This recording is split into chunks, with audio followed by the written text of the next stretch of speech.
اپنے ساتھ لگانا چاہو گے لگے گا نہیں، اور 7 سال سے پہلے ہٹانا چاہو گے ہٹے گا نہیں۔ اعلیٰ حضرت فرماتے ہیں 7 سال کا ہی کھیل ہے سارا۔ علماء، مولانا، حافظ، قاری، یہ سب اپنے ماں باپ کے فرمانبردار ہوتے ہیں کہ نہیں ہوتے بھائی؟ ہوتے ہیں کہ نہیں ہوتے؟ کیوں ہوتے ہیں؟ امام غزالی کہتے ہیں اس وجہ سے کہ جب بچہ گود میں آئے ہلکا سا بولنا شروع کرے، 1 سوا سال کا بچہ بولتا ہے، ذرا دھیان کیجئے، وہ کہتے ہیں تجربہ کرنا۔ اچھا میں نے تجربہ کیا ہے اپنے بچوں پہ، آپ کرنا۔ وہ کہتے ہیں امام غزالی کہ جب بچے کو گود میں لیں اور گود میں لینے کے بعد آپ ان بچوں کو اس سے کہیں اللہ اللہ اللہ اللہ، بچہ ریپیٹ کرے گا ہی نہیں، بچہ رسپانس کہے گا ابا ابا ابا۔ نوٹ کیجئے، آپ کہہ رہے ہیں اللہ اللہ اللہ، بچہ کہہ رہا ہے ابا، جو کچھ نہیں جانتا وہ ابا کہہ رہا ہے۔ امام غزالی کہتے ہیں وہ کہتا نہیں ہے، اس سے اللہ کہلواتا ہے، دیکھ تو نے اسے میرا نام سکھایا ہے، میں نے اسے تیرا نام سکھا دیا۔ پیچھے والے بولے، ذرا زور سے بولیں سبحان اللہ سبحان اللہ، واہ سبحان اللہ سبحان اللہ، واہ زندہ باد زندہ باد۔ اب آپ کا بچہ جب ٹوئنکل ٹوئنکل ہی جانتا ہے اور قرآن نہیں جانتا تو پھر کیا ہوگا؟ اسی وجہ سے جب غیر مسلموں کے ساتھ مسلمان لڑکیوں کے ویڈیو وائرل ہوتے ہیں تو جو غیرت مند مسلمان ہیں وہ سو نہیں پاتے رات کو۔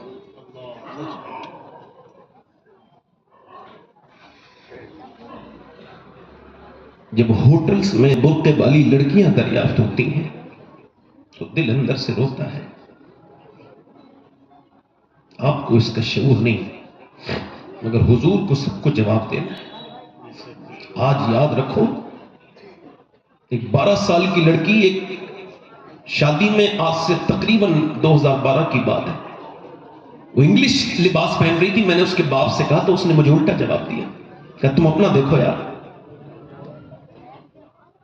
12 سال کے بعد یعنی 2024 میں وہ بچی تھانے میں تھی، اس کا باپ داڑھی والا اس کے سامنے اپنی ٹوپی رکھتا تھا، میری بیٹی چل، وہ ہماری قوم کا بچہ نہیں ہے، تو چل، پوری قوم کی ناک کٹنے کی بات ہے۔ اس نے کہا میرے باپ جب تجھے مجھے سمجھانا تھا تب تو نے مجھے نہیں سمجھایا، اب جب میں یہاں آ چکی ہوں تو واپس نہیں آ سکتی، اس گھر کو آگ لگ گئی، گھر کے چراغ سے۔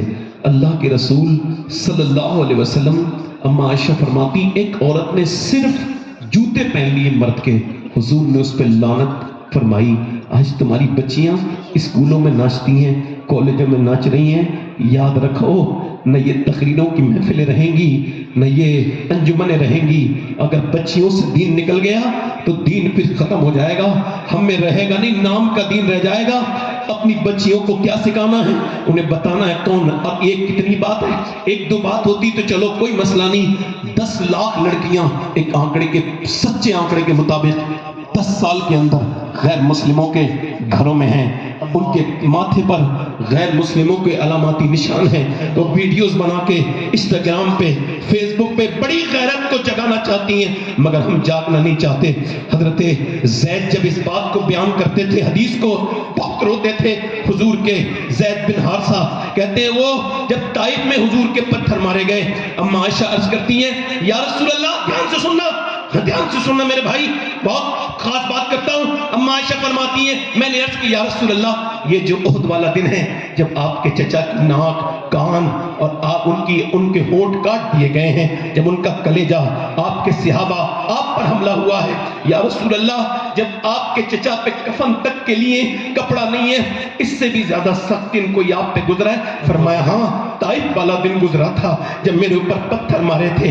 آپ کو معلوم ہے اتنے پتھر میرے نبی پاک کی جو پنڈلیاں ہیں وہ پھٹ گئی ہیں، پھٹ اتنے پتھر مارے، ایک پاؤں اٹھاتے ہیں تو دوسرے پاؤں پہ مارتے ہیں، میرے نبی بیٹھ جاتے ہیں تو میرے سرکار کو اٹھا کے مارتے ہیں، پنڈلیاں پھٹ گئی ہیں۔ ایک باغ میں گئے ہیں، حضرت زید بن حارثہ حضور کو لے کر، کہتے ہیں وہ عداس نام کے غلام کو بھیجا ہے عتبہ بن ربیعہ نے کہ میرے نہیں کھائیں گے، مجھ سے نہیں کھائیں گے، تو لے جا۔ وہ جا کے بولا لیجیے ایک انگور، حضور نے بسم اللہ شریف پڑھ کے انگور منہ میں لیا۔ اس نے کہا آپ نے بسم اللہ کیوں پڑھی؟ یہاں تو کوئی بسم اللہ نہیں پڑھتا۔ حضور نے فرمایا آپ کہاں کے ہو؟ کہا میں تو نینوا کا ہوں۔ فرمایا جہاں کے یونس تھے؟ کہا تم آپ کیسے جانتے ہیں یونس کو؟ کہا یونس بھی اللہ کا نبی ہے، میں بھی اللہ کا نبی ہوں۔ وہ آدمی آگے بڑا، عداس نام کا، بولا میں آپ پر ایمان لاتا ہوں، میں کلمہ پڑھتا ہوں۔ حضرت زید کہتے ہیں اتنے زخموں کے باوجود حضور نے جب اس کو دیکھا تو میرے نبی مسکرانے لگے۔ ایک آدمی نے کہا میں ایمان لاتا ہوں تو میرے نبی پاک مسکرانے لگے۔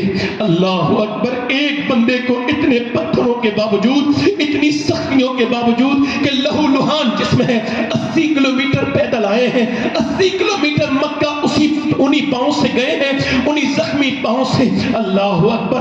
آپ نے جو سانس سے نکلی ہے وہ سب نے سنی ہے، جو دار پہ بیتی ہے وہ کس کو خبر ہے؟ ہم نے تو دنیا کو یوں ہی دیکھا ہے۔ اور میرے بھائیوں، قیامت کے دن تمہیں اپنے گھر کا جواب دینا ہے، مجھے اپنے گھر کا جواب دینا ہے۔ انہیں انگلش پڑھاؤ، میں منع نہیں کرتا، ان کو تعلیم دو، میں منع نہیں کرتا، مگر پہلے آخرت سنوارو۔ اپنے بچوں کو سب سے پہلے مولا علی کا کردار بتاؤ، بیٹیوں کو سیدہ فاطمہ کی تعریف بتاؤ۔ سبحان اللہ سبحان اللہ، واہ نعرہ تکبیر، نعرہ رسالت، مسلک اعلی حضرت خواجہ کا ہندوستان، عظمت مصطفیٰ، نعرہ تکبیر، نعرہ رسالت، زندہ باد زندہ باد۔ تم نے ایک دوسرے کو سلام کرنا تک بند کر دیا۔ واللہ کہتا ہوں اگر آپ بیٹھ کے سنیں گے تو مجھے ان پیسوں سے زیادہ اچھا لگے گا، بیٹھ کے سنیں۔ بس مجھے دعا دیں کہ اللہ میرا ایمان پہ خاتمہ کر دے، یہ بڑی خاص دعا ہے۔ کیونکہ ایک بار جب چاند دکھا تو میرے شیخ غوث الاعظم مسجد میں رو رہے تھے۔ کسی نے پوچھا ہے شیخ کیوں روتے ہیں؟ کل تو عید ہے۔ فرمایا لوگوں کی کل عید ہے، عبد القادر کی عید اس دن ہوگی جس دن دنیا کے ساتھ ایمان کے ساتھ چلا جائے گا۔ جیسی مائیں ویسے بچے۔ یہ اس نے ریسرچ کیا اور انہوں نے کہا کہ یہ جو بچے ماں کے پیٹ سے پاگل پیدا ہوتے ہیں یہ کون ہے؟ جان دیجیے گا۔